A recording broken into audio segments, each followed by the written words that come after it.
Hello, everyone. My name is Harold Trinklinis. I'm Deputy Director here at Stanford's Center for International Security and Cooperation.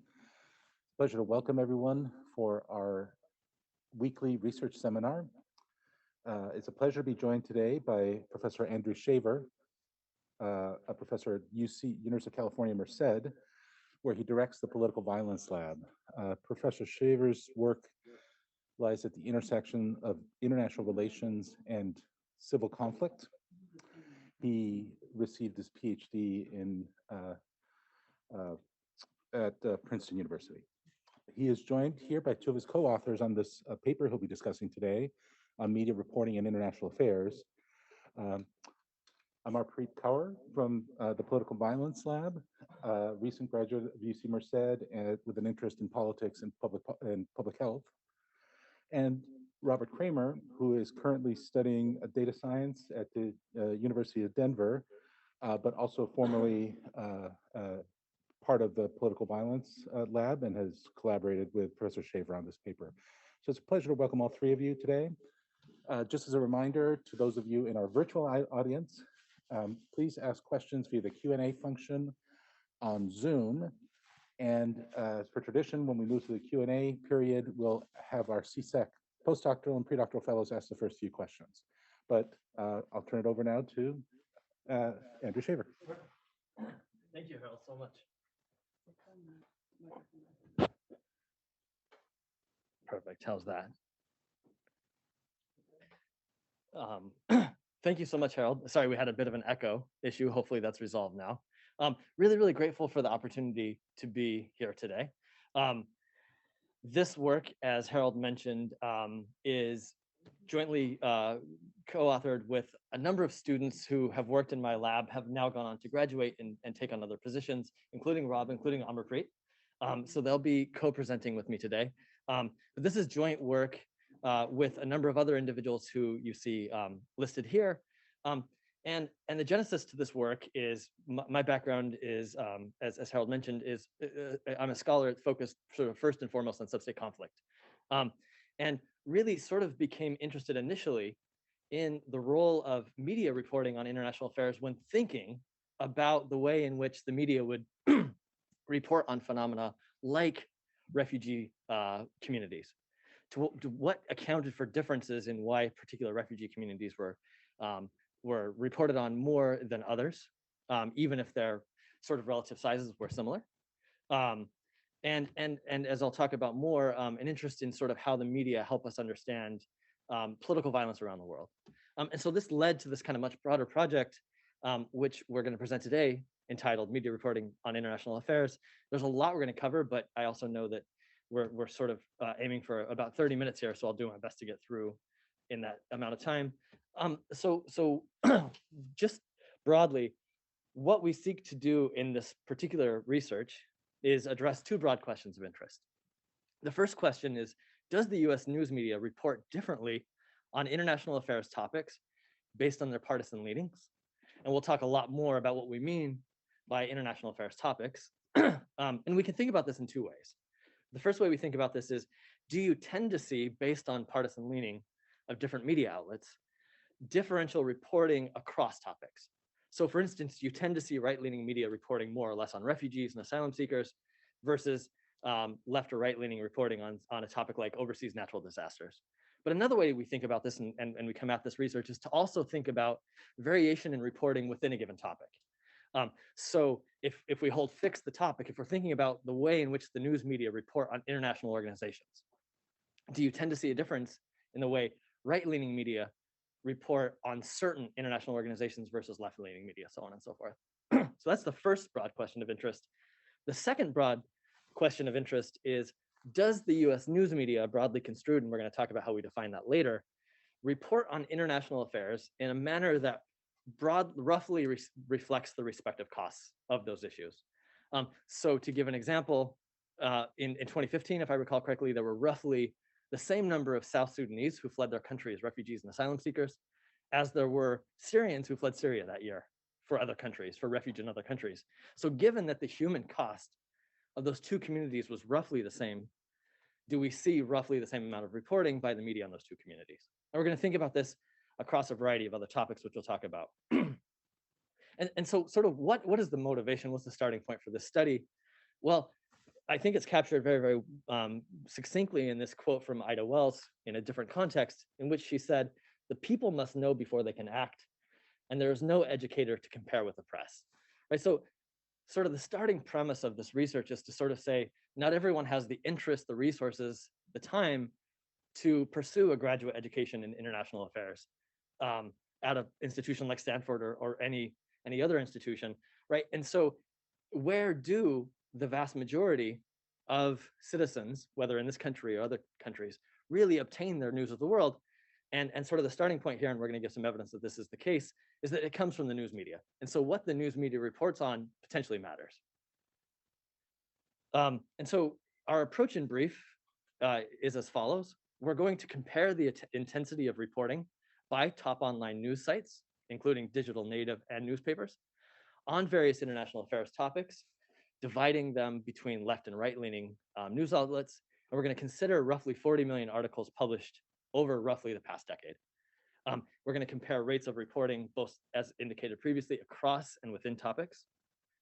The next thing we're going to do is we're going to compare reporting, the intensity of reporting on various issues with measurable, objectively measurable human cost, looking across roughly 94 major news outlets, again, over the same time period, considering refugee flows, as I already mentioned, communicable disease deaths, natural disaster deaths and persons affected, and death sentences handed down by different governments around the world. What are we going to find? Broadly, we're going to find that when it comes to international affairs reporting in aggregate, we see pretty similar rates of reporting by the left and right-leaning media. However, we see pretty striking differences in the types of topics within international affairs that they report on. We see less obvious patterns of partisanship in terms of reporting within a given topic, but there's a lot of variation there. And then with respect to what we call our interreality analysis or bias, this is where we look at the intensity of media reporting as a function of associated human cost. We really find like very, very little relationship. We find sort of, as we'll show, a general positive increase, which you'd expect, but the rates of reporting are so small, as we'll talk about, so as to make the relationship in some sense, not clearly map to render sort of reporting not clearly mapping onto human cost. And I just want to point out, what is the contribution of the study? Certainly, we're not raising topics that others have not thought about before, right? I think these are probably intuitions that maybe many of us have had, questions we've had about the media. But I think one of our primary contributions is to actually try to quantify these tendencies, these reporting biases, if you want to describe them that way, to really give some sense of like, what do these patterns look like, how large are they, and so forth. So the plan of the talk is we're first going to talk about why media reporting matters in the international affairs domain. We'll talk about the reliability of news media reporting on international affairs and why it raises questions to us about why we may want to suspect what we learn in the news or not. We'll briefly look at the existing literature on media bias studies, certainly not the entire literature because it's vast and expansive. And we're going to look at two specific literatures that inform our particular research before moving into the testing strategy and our results. So scholars, including scholars working at this institution and many others, have documented a number of effects of news media, whether that's effects on voting behavior of citizens across different countries, from the United States to Italy to Mexico to Russia, whether that's how members of the US Congress vote, or the positions they hold on political issues. And so our question is the influence of media sort of equally significant when it comes to matters of international affairs? And our first observation is that the overwhelming majority of Americans, at least according to Gallup, report learning about their international affairs from the news media. But we think that this extends well beyond citizens to our policymakers as well. So in some forthcoming or recently published work by Paul Avey, for example, in a survey of about 560 current and former fairly senior or senior policymakers across development, national security, trade positions, right? He finds in the survey that that news sources rank just behind classified information, classified reports, as a primary or important source of the work they do. So we see this like really strong reliance on news reports, and we have this footnote here that Professor Avey notes further that the importance that individuals assign to the news media actually increases with rank. So perhaps even more reason to be concerned about precisely how persuasive the news media is in terms of what we understand about the world. So the news media seem to really be responsible for a lot of our knowledge of international affairs. What are the consequences of relying on the news media, or what are the consequences of media reporting, I should say? And we're going to think about this in terms of both direct and indirect effects. So a story that Janine Zakaria, who's here at Stanford, recounts is one that is perhaps one of the biggest direct effects you could imagine, which is a story she tells where President Bush, having seen an image of a child soldier in a newspaper or website, I forget the exact details, is basically so moved by this image that he directs Condoleezza Rice at the time to work with Congress to engage in efforts to do something about this, culminating ultimately with him signing into law the Child Soldier Prevention Act. So you have these cases where single news stories can be motivating and can change international affairs. But we're gonna focus not just on some of these larger kind of direct effects, but on other kind of consequences. So there's some really interesting work published, I think, in the Quarterly Journal of Economics, where scholars, for instance, show that whether or not a natural disaster occurs overseas sort of at an unlucky time, i.e. it tends to occur when the Super Bowl is happening or some other event in the United States that's basically taking up press coverage, that those events then systematically receive less funding by Congress. There's evidence that patterns of terrorism are responsive to, the terrorists themselves are responsive to reporting on a terrorist attacks by the news media. There's evidence of public attitudes toward issues like EU expansion being influenced by the media. But what I want to call attention to is what I believe is perhaps a less well recognized, but still potentially very important effect of how the news reports. And that is, with the revolution in data science, right? Increasingly, news reports are being used by political scientists and others to really try to make sense of the world, right? To take data from news reports, compile them into these large conflict event data sets, and then study the world. And so we see this happening really, really broadly within academia. Data sets like the global terrorism data set that tracks activity of terrorism around the world. Data sets on insurgency and civil war, like the georeferenced event data set. Data on political unrest, like the ACLID data set, amongst others. Indeed, I've done this in my own work, in working with students to build a data set on drone strikes, right? Often, given the difficulty of knowing when and where and how political violence is occurring around the world, we have no choice but to go to news reports and try to aggregate them to come up with some sense of how, some sense of what political violence looks like around the world. And as I note in a separate paper in which I really kind of study this directly, these data sets are not only used incredibly widely by members of the academy, but they're used broadly and funded by government, including the United Nations, the World Bank, US Departments of Defense, Homeland Security, state intelligence communities, and others. So it kind of raises this fundamental question, which is, when these data are used in aggregate, do they provide sort of a reasonable approximation of the world, or do we tend to use these data with implicit or explicit assumptions about their quality, where there may be systematic missingness in these data? So why be concerned about the reliability of media reporting, especially on international affairs? We're going to think about this in 4 ways. The first way we're going to think about this is really the decades-long now decline in foreign reporting by US news agencies. For example, one quote talks about newspaper editors and television news executives have reduced the space and time devoted to foreign coverage by 70 to 80% over the past 10 to 15 years. I'll note that quote's a bit dated, but still we've seen this sort of just general decline in overseas reporting, the shuttering of a number of foreign bureaus that used to exist. Between 2000 and 2010, print media organizations are estimated to have reduced their foreign correspondence bureaus by over 20%. So there's this decline in sort of foreign reporting. At the same time, there are these longstanding, nothing new, concerns and questions about the extent to which commercial incentives potentially lead to reporting that may or may not kind of reflect objective measures of what's happening around the world.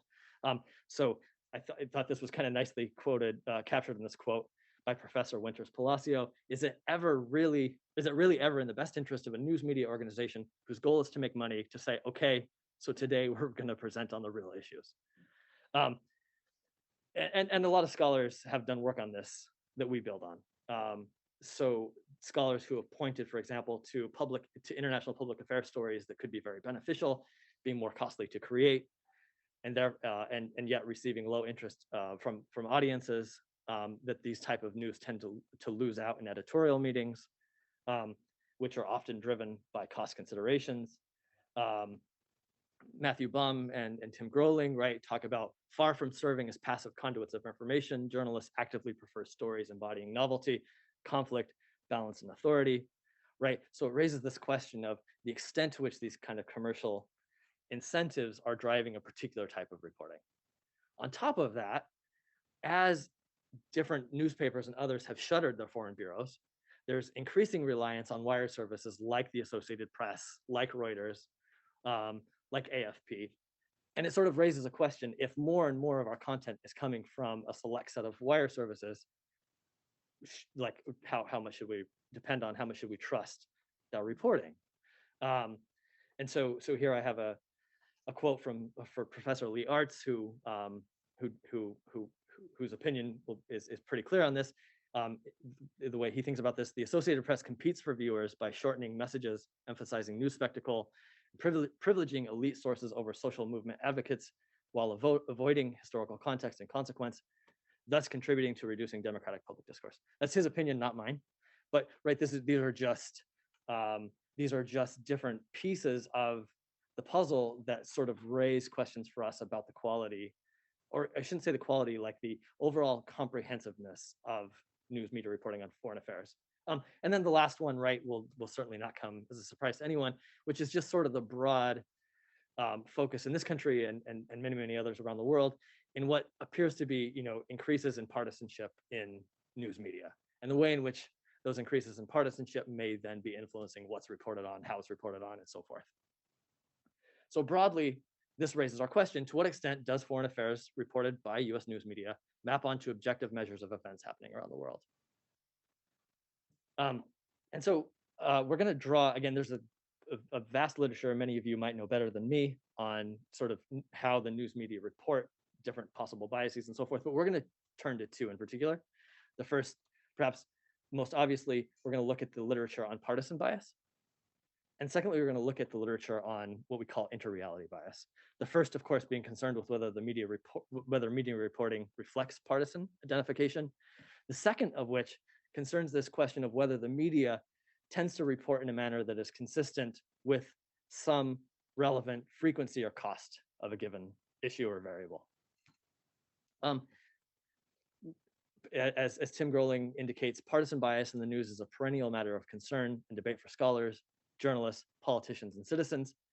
In spite of it being a perennial matter of concern, it turns out that, at least surprising, I think, to us as we really went into this literature, into this research, there's actually quite a bit of divide amongst scholars on whether there even exists partisan bias. And so you see a lot of different findings here. And this isn't something that's really changed with time, right? As you can see here, some of the recent research that fails to find a partisan bias is quite recent. There's even more recent research here that we haven't put on here for sake of space. But suffice it to say, there's a lot of disagreement in this space, best we can tell. Part of the issue seems to emerge from the fact that there are very different ways that you can think about bias. You can think about the language that media outlets use in their reporting. You could think about the topics they choose to cover. You could think about the experts they choose to interview and rely on for outside sort of insights. And so there are a lot of different ways to come at this. And it turns out the literature is going to find, depending on how you come at this, a number of conflicting results.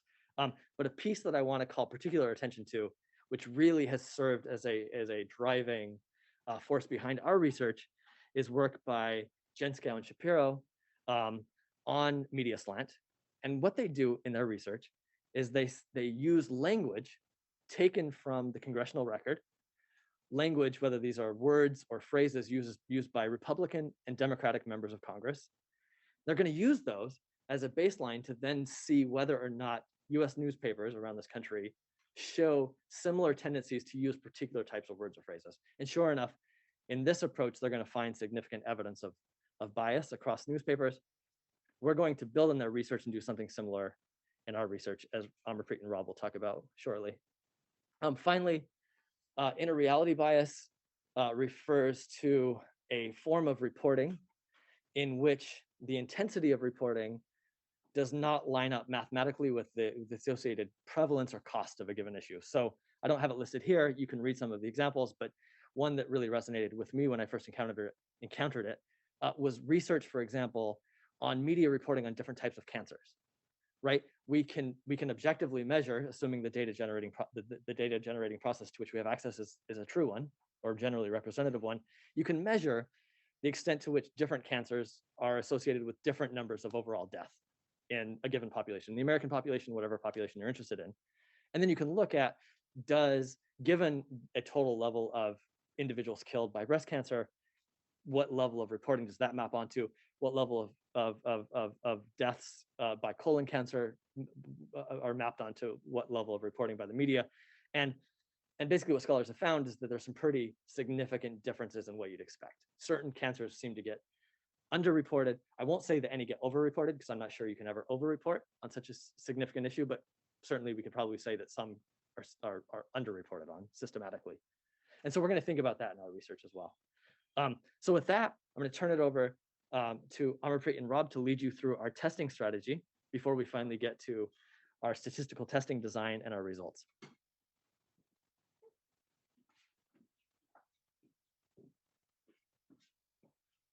Thank you, Professor. Now we'll be moving into our empirical testing strategy, which are divided into two parts, which are partisan bias and inter-reality bias, and which me and Rob will go over. So in our research, we rely on data from a variety of sources. In addition, we generate a number of our own data sets through a complex analysis of news media articles. Therefore, we are going to spend the next several moments taking you through the data generation.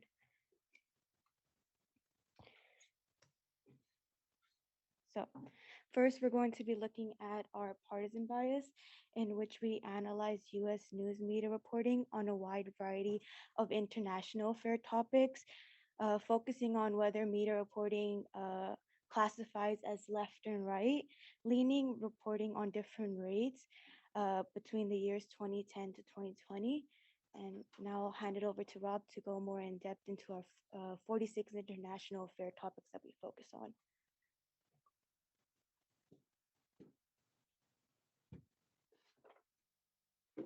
All right, thanks, Amarpreet. So we first want to identify the out of the wide variety of international affairs topics, who would receive media attention. So given the extensive range of topics we're going to cover for the next few minutes, I'm going to give several examples of how we worked with the data sets. So here we can see each of our partisan variables that we distributed into 9 categories, starting with the first one, international affairs, which we see countries, heads of state, major cities. Then we see global governance, our third, international security, human rights, world economy, global health, natural disasters, global environments, and world culture. So now we can kind of dive into and just see how we've worked with a couple of these. So one of our first examples we started with was just countries in general. How are countries being reported on? So we started with a list of 233 countries and territories, and then we made a number of changes to capture any variance within these countries' names, like the Democratic Republic of the Congo could also be referred to as Congo-Kinshasa. For our second example, we can look at sub-state militants. So we started with a list of these sub-state militant organizations operating around the world, tracked by the UCDP's georeference dataset.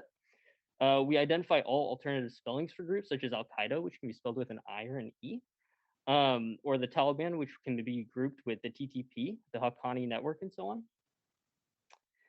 And then for our last example, refugee and asylum seekers, we identify refugee populations by the names of their countries of origin. And then we subset this countries list, for the outflows that were at least 1,000. We do this to account for the possibility of errors in the UNHCR's administrative records, adding each country's alternative names to capture any variance. For example, we would have Cote d'Ivoire and Ivorian to be added to Ivory Coast. And in some cases, refugees are referred to by their ethnic identity, such as the Rohingya people from Myanmar who left to Bangladesh. And now I'll pass it back to Amarpreet to go through our media outlets. Thank you. Thank you, Rob. Now we'll be going into our three media outlets collections that we have made. So we first identified the set of top online news media outlets using a list of top outlets available from the years 2015 and 2017, coming from Media Cloud, which we'll be going into more in depth later on. We dropped from the list of outlets from 2017 and 2015 outlets that wholly or mostly are unrelated to international affair topics. Both of these are separate and they are non-duplicated sets. And the third collection is the Ginshan Shapiro's collection, which includes 433 newspapers. And from this, we drop non-active newspapers which have not transitioned online or are no longer active. And now I'll hand it over to Rob to go over our partisanship.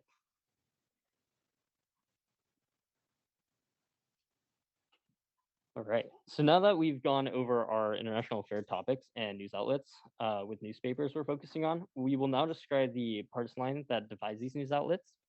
So we began with Ad Fontes organization's collection of partisan leanings to determine the partisan leaning of these outlets. For example, you can see Fox News leans towards the right as we'd expect, and NBC leans on to the left. Then we use All Sides, a separate initiative to use as an alternate to Ad Fontes. And very similarly, we can see some of the more right-leaning like Fox News lean on the right, while we have NBC, NPR on the left. And lastly, we looked at Jenska and Shapiro and used their numeric metric to also kind of test against. All right, and I'll pass it back to Amarpreet for the tweets.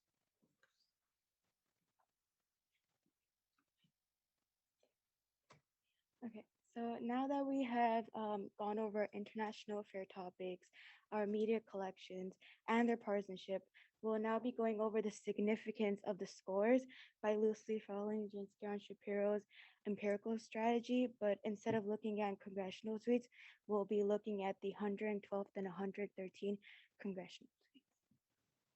So for this, we look at the 112th and 113th congressional tweets provided by Professor Gervais. And in this, I'm gonna hand it over to Professor to go over the tweets really quickly. Yeah, absolutely. So thanks so much, Amarpreet. So we're going to follow Jenska and Shapiro, who look at the congressional record and are going to identify words and phrases that are commonly used by members of Congress. We're going to do something similar, but look to tweets to identify the language they use. So whether it's an expression like employment benefits, border crossings, nuclear Iran, so forth, we're going to use this to get a sense of the extent to which media are sort of using similar words in their reporting. Can I turn this back to you? All right. So now that we have all of our variables, we need to come up with our actual article counts and the number of articles that are referencing these topics. So in order to obtain them, we utilize Media Cloud, which is an open source application programming interface or an API. It uses a combination of R and Python code created by multiple institutions, including the University of Massachusetts Amherst, Northeastern University, and the Berkman Klein Center for Internet and Society at Harvard University. Media Cloud collects all of its data by extracting the RSS feeds for each of its media sources on the platform. And going into some examples, this is how we interact with it regularly through our R code. And what we're looking at is actually one query on refugees and asylum seekers going through the Ivory Coast. And something a little bit more readable. Looking at just heads of state, for instance, you can see we're looking at Ashraf Ghani, who was a former president of Afghanistan. And we can see we're using president and his excellency to capture different ways media might be referring to him, as well as his full name and any other alternative names. In this case, we only have Afghanistan as our country. But in other cases, similar, if we go back actually to Code d'Ivoire, you can see all of the alternative names that would be used to pick up. All right, now I will turn it back to Amarpreet and the professor to go over inter-reality bias.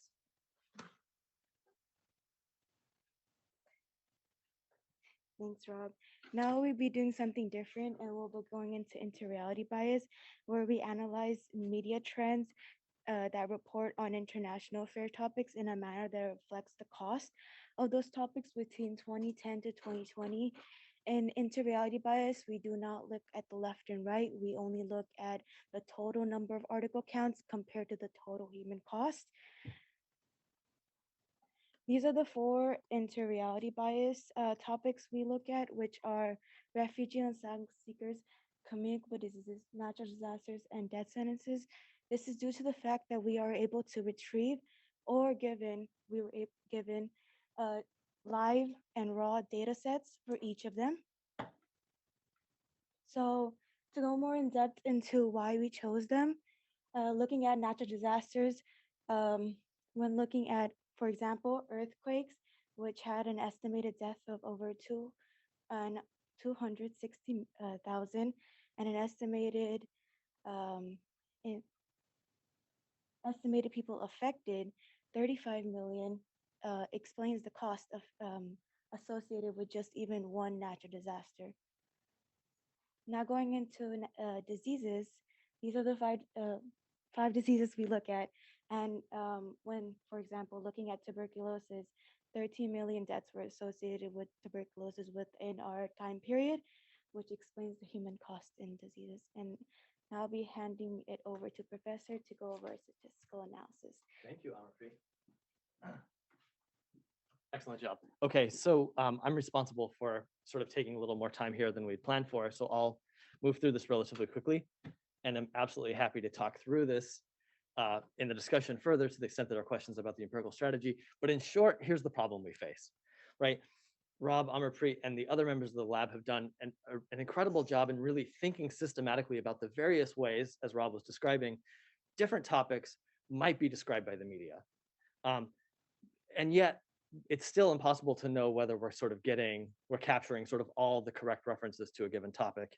On top of the fact that it may be the case that certain topics are described sort of in passing or tangentially, so they're really not the topic of a given news article. So how are we going to address this? We're going to think about this through a strategy in which we seek to effectively maximize both the precision and recall of our search. What does that mean? It means we want to maximize being precise, i.e. we want to make sure when we're referring to President Ashraf Ghani, the article is actually about President Ashraf Ghani. On the other hand, we want to maximize recall, meaning we want to make sure we're getting all of the responsive articles.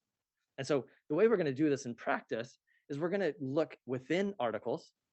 And we know when we look within articles for a given reference to a given topic, we're going to overcount, almost certainly. So imagine including the word Afghanistan in a search across all news articles where Afghanistan appears anywhere in the text. You might have a reference to Afghanistan or Afghan that had nothing to do with Afghanistan, but had to do with the fact that an immigrant from Afghanistan was in the United States doing something, right? So it's really about some other topic. So we're going to contrast that with doing a title-only search. We're then going to say, now let's look at those exact same set of news articles, but only identify cases in which the subject appears in the titles. And so we're going to think about this as a bounding strategy, where the second step, the title search only, is going to be much more precise, but it's certainly going to result in a number of misses. And so we're going to think that these are going to give us lower and upper bounds, and the truth is going to fall somewhere in the middle of these two. Once we actually have these counts, we're effectively going to aggregate them. We're going to standardize them. So we're looking not just at the total number of references, but we're looking at a standardized measure of references per 10,000 articles published by a given media outlet. And then we're simply going to regress these. And we're going to do this for each topic. And we're going to generate vectors of beta coefficients and R-squareds, coefficients of determination. And then finally, the last thing we're going to do is we're going to transform our beta estimates in a way that are going to allow for a much more obvious interpretation of our results. Specifically, we're going to transform beta into this parameter gamma, which is effectively going to tell us the number of reports per 10,000 articles published by the right-leaning media on a given topic relative to the left and vice versa. And so, and we'll go into this in more depth in the results. I'll skip this now. You might have questions about why we don't use a difference in means regression analysis, which we do. But for reasons that will become more obvious in a moment, we think our primary strategy is better. And finally, for inner reality bias, we're simply going to regress the number of deaths or persons affected by a given issue on reporting by that issue to get an estimate of the amount of reporting per person affected. We're going to include fixed effects in disease models and natural disaster models where we can actually put a fixed effect for the given natural disaster or given disease. You might think that an assumption of linearity is not reasonable because maybe it's not reasonable for reporting to sort of linearly increase with the magnitude of a cost. Maybe at some point you would expect diminishing returns to reporting. So we're gonna include like a modified specification where we're going to take the log of our primary explanatory variable. And without further ado, let me just get into the results here. Here is just an example to kind of see how this strategy is working. We're showing the different natural disasters. Then we're show each point on the scatter plot for a given natural disaster is the reporting by the left and right leaning media, the left being on the x-axis, per country per year. And so what you're clearly seeing here is that on natural disasters, we see much greater reporting by left-leaning media than we do right-leaning media. So these are the beta estimates that we're generating for each test. In contrast, if we take a topic like global economy, we see a very different pattern. We see right-leaning media reporting much more intensely on whether it's international stock exchanges, world banks, currencies, so on and so forth. There's much more of a global economic focus amongst the right-leaning media. But now we're going to take these beta coefficients, we're going to plot them for every single topic. And this allows us to kind of see much more easily broad patterns of reporting. And so we'll see on like international affairs topics kind of broadly defined, whether we're thinking about reporting on major cities, heads of state, countries, the left and the right are reporting roughly at the same rate. If we look at something like human rights issues, if we look at natural disasters, global health issues, we see a very strong, we see a much greater level of reporting by left-leaning media than we do the right. Really, the only case where we see much more reporting by the right is on our global economy issue. So these are sort of our broad findings, whether we carry these out. And these are our upper bounds. These are the within article search. It turns out they look almost identical if we show you our lower bound. So they're quite consistent, which is nice. The R-squareds are sort of less informative. So what this shows, right, is like big differences in reporting across topics. When we think about reporting within topics, there's sort of less clear patterns. And so we think this is sort of a less interesting finding. But just to quickly walk you through what we're doing here, the blue line is going to represent that line that would be associated with the R-squared using the politicized language coming from the congressional tweets. So anything falling to the left of the blue line, you could think of as being equally as politicized to the most politicized language on Twitter. Anything to the right is less politicized. So there clearly are some cases. We find the same pattern with US newspapers when we use the Jenskow and Shapiro data set, the magnitudes of the differences. If you kind of compare this plot to the earlier plot, you'll notice the magnitudes are attenuated. So we really see these biases coming through across all news outlets, but we see them being particularly pronounced in the set of news media that include a lot of the digital native sites. And so finally, just in the interest of time, I'll walk you through our inner reality bias results. Here we've plotted both the reporting frequency and the cost on a log-log scale, just because that's kind of the clearest way to see the pattern in the data, which, as you can see, is generally linearly increasing in logs. What's really notable here is the magnitude. So we estimate for refugee flows, for example, that for each one standard deviation in the number of people newly displaced around the world, so roughly 130,000 individuals, you get something like an average of one additional news article per news outlet per year. So just like really, really modest returns. When you look at one standard deviation increases in communicable disease deaths, natural disaster deaths, you see even more modest returns to the intensity of reporting. But how can we think about this somehow differently? The last thing we do here is we have this little blue line that you might notice at the top here. That's what we're calling our sort of Miley Cyrus, Beyonce line. Basically what we've done is we've said for these same outlets per year on average, how much did they report on a single celebrity? So not on Miley Cyrus and Beyonce and Tom Brady, so on and so forth, but we're gonna pick, using Google Trends, the single celebrity who received the most reporting that year. And we're gonna see for a given year how intensive that reporting was. And you're gonna see that it basically exceeds all the reporting on all of these issues. This is actually a little misleading because this is for a single year, whereas these numbers are actually coming over the entire study periods, which, as Amarpreet showed you, range anywhere from several years to 10 years. So if we were to calculate these relative to the study periods, these blue lines would be much, much higher. So this is a one-year comparison compared to sort of the intensity of reporting on these natural disasters, refugee flows, and so on and so forth over 5, 7, 10 years. But if you show them in sort of directly comparable terms, it just becomes kind of hard to see what's going on. So we carry out some additional tests. You might wonder what happens if you do this with just like outlets that foreign affairs professionals are most likely to rely on. We turn to surveys of foreign policy professionals to know which outlets they turn to the most. They include outlets like The Economist, Foreign Affairs, Foreign Policy. You can read the outlets here. We replicate the results using just those outlets. Nothing really changes. We wonder what happens if we subset out the wire services. It turns out computationally, this is a really, really difficult thing to do. But we do it to the best that we can. We don't really see any change in any of our results. And finally, we say, do these patterns seem to be mirrored if we think about reporting, not just in terms of its intensity, but how reporting is done? For example, thinking about something like sentiment analysis. So this is very preliminary, but we do that. We calculate across the left and the right-leaning media, basically the sentiment of words used in articles addressing different topics, from Benghazi to Iran to refugee and asylum seekers to Russia/Putin. And with the exception of Russia/Putin, you see pretty systematic differences in the sentiment, the language that seems to be used by left-leaning and right-leaning media on these topics. So just some additional kind of information here, or I guess evidence of some partisan bias. So I think I'll leave it there in the interest of time, because I've gone way past what Harold asked me to. So with that, thank you all so much.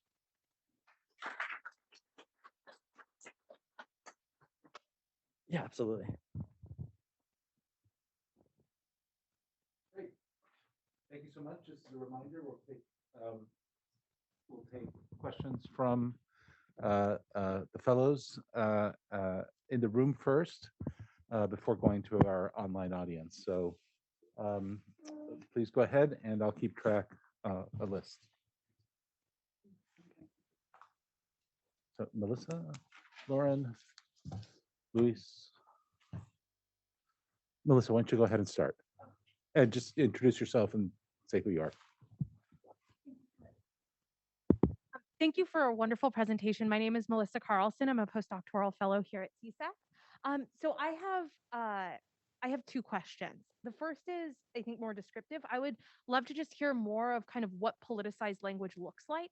And so what are like examples of phrases that you took from, the congressional tweets? And I, yeah, just would love to hear a little bit more about that, especially thinking in kind of how that complements, like your title only versus whole article search that you described. Did you look for like politicized language only in the title versus whole article? And I'd just love to hear a little bit more about that process. And then kind of my second question is, as someone who's worked with international events data sets, I would love to hear a little bit more about whether or not how your approach complements existing data sets. I know you do a much more in-depth approach because a lot of an international events data sets only take like the first sentence of the first article or the first sentence of the article and tries to parse it that way. So I'd like to hear a little bit more about just methodologically what you think your contribution is and whether or not you think your approach still kind of suffers from the same types of biases that you had mentioned that other international events data sets suffer from. Thank you. One at a time, or do you want to take a few? Certainly. Thank you so much for those questions, Melissa. So the second one's much easier for me to answer, in part just because it's kind of hard to remember some of the descriptive language, but I'll come back to that and do my best.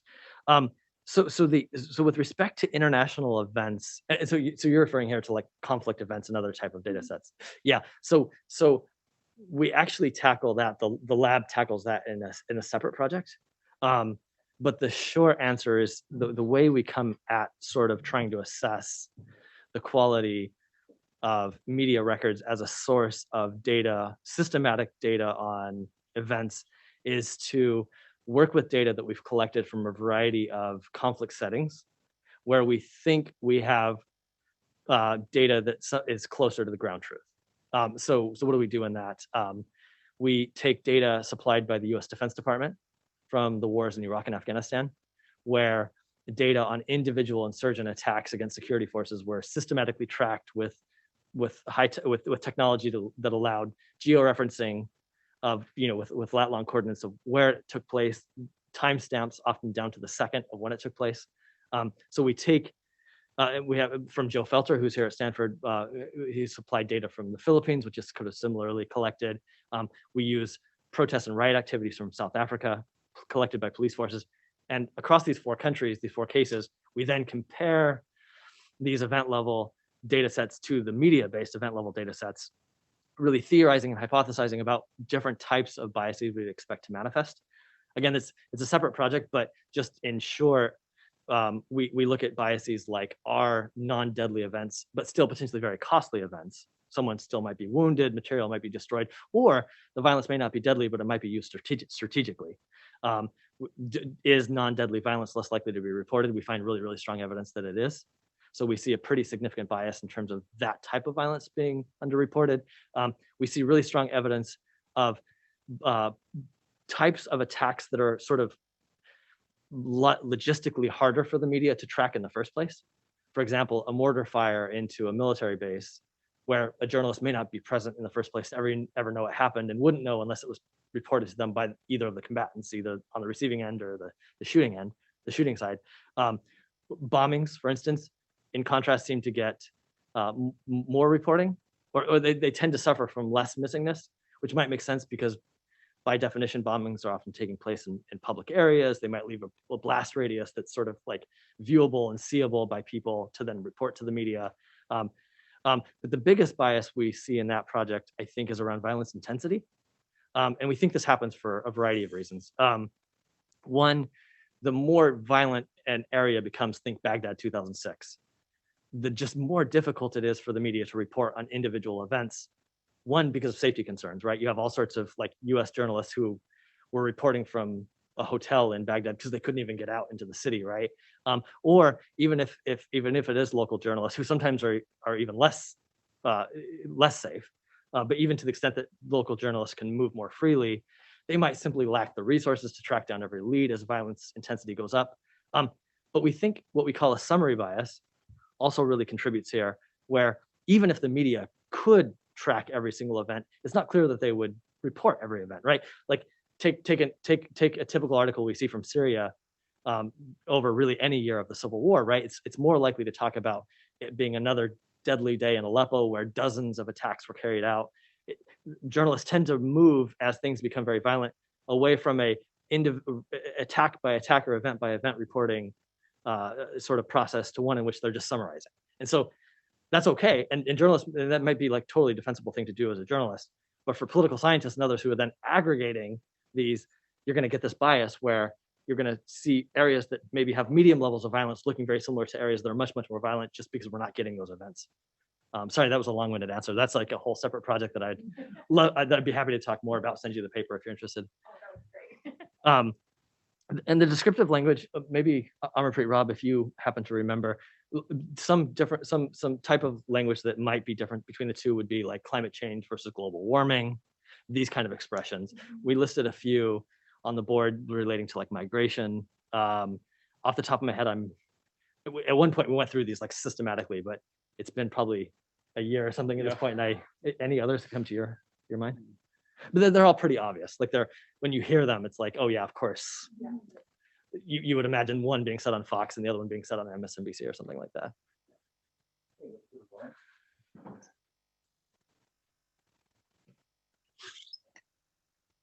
Hi, so thanks for presenting this. It's really interesting. I have two methods questions and one question on the interpretation of your results. So the first question on the method has to do with identifying topics. Wondering if you can say a little bit more about how you build dictionaries for certain topics. So for example, I'm concerned about identifying articles about refugees simply by looking at the names of origin countries with large outflows, right? Countries that are having large outflows of populations are also countries that are going to be having lots of other newsworthy topics, right? That could easily be what an article is actually focusing on. So I'm wondering if you've considered as possible alternate measures, something like the frequency or rate of topics within a given article, or if you've thought about supervised or unsupervised learning so that you can use topic modeling with maybe a more comprehensive way to identify whether an article is actually discussing a particular topic. The second methods question is about the selection of media sources. So lots of the bias that gets discussed in events data sets that Melissa was talking about relates to things like the availability of scrapable data or the geographical concentration of media outlets, particularly when you're looking at that top 48 list, or overlap and republishing between outlets, which is difficult to find. And all these sort of other elements about the data collection process, it seems like they would most likely be duplicated in the way that you've at least described your data collection. So I'm wondering if you can talk a little bit about how you deal with some of your concerns, and maybe say a little bit more about how we might be able to interpret the results given that there are these sort of known issues with media studies. And then the last question is about the interpretation. So you focus on news coverage, but one sort of notable difference, I think, between coverage of international security and coverage of Beyonce is that we might be interested in what Beyonce does every single day. And when we're talking about these news events, there's not always new information that should be covered, right? So are these things really something that's comparable? Can we think about, when should we actually be expecting new articles versus sort of rehashing old articles, right? If someone is reading a newspaper and they're just reading, something that came out, from AP a long time ago, or they're reading like a New York Times op-ed that's being republished in the Kansas Star, is that the type of coverage that we should really be thinking about when we're trying to think about, what it means to be covering international affairs? Thanks. Thank you. Those are really excellent questions and comments. So really, thank you so much for the suggestion about the sort of like frequency approach of looking at like how often the topic is coming up in an article. That is in fact something that the lab is pursuing at the moment for sort of like maybe what would be like part B of the study, or like a kind of a follow-on study, really thinking about coming up with a much more nuanced measure of attention. And the way we're thinking about this currently, and I'd love like to get your thoughts because it sounds like this is something you've given a lot of thought to, is to sort of say, well, one reason we're interested in it is we think it might actually lead us to topics that are systematically understudied, or help us identify those issues that are even more systematically understudied than we might predict. Specifically, if you tend to see a given country or a given topic, whatever that is, coming up like once in an article for whatever reason, but it's always being mentioned in sort of a tangential way. And so the way we're thinking about it currently is to effectively develop an attention measure that is a function of two things. It's the function of the frequency of reference within a given article. So how many times did Afghanistan appear in the article? And a function of did it appear in the title or not? And there's different ways we can model that, but we're working on that, and again, love any feedback you might have on that. I don't know if I actually fully followed the duplicates issue. Can you tell me like what your concern would be with respect to duplicates in this case? Right. So one of the things, that I found when I'm working with large media data sets is a lot of the articles are rehashing of other articles or direct reprints of other articles, right? So that's not new coverage. You might think that that's important because it's expanding the audience.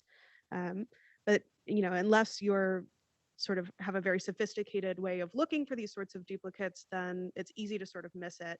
And that can overstate coverage of things that are coming out with certain wire services or certain newspapers that often get reprinted elsewhere, especially in the US. I see. Yeah, no, that makes total sense. Yeah. So I don't know if that's a problem for us though. And I'd love to hear your thoughts. So, right. So one way to think about this, right, is like, if we're concerned with a pure measure of like media attention by how much they write on it, and then you're picking up these articles, these duplicates effectively, like you're saying, that would be a problem. On the other hand, if what we care about is like effectively how widely a topic is reported on by the media, whether it's an original article or a duplicate, because we think that those aggregate patterns then map on in certain ways to levels of knowledge amongst the public or even policymakers, then in some sense, having information on the duplicates might actually be like the thing that we would want and that we'd be missing if we didn't have them, right? Yeah, and I think that's really interesting. I just want to say very briefly that one thing you could consider if that's what you're interested in is to weight your data by the readership of each of these publications, especially for newspapers is going to be publicly available. That's an excellent idea. Thank you so much. And then I guess there was this last point on interpretation is a question that ideally I would just like to throw back to you all, not to sort of, not as a cop out here, but like I think it raises a fundamental. What we're not trying to do in the research, even though maybe it seems like we are, and we should be really careful about. We're trying to come at this like entirely academically, right? So what we want to do is just quantify. We want to identify, are there biases, and to the extent that there are, can you quantify their magnitude? What we want to really avoid doing is making any normative judgments.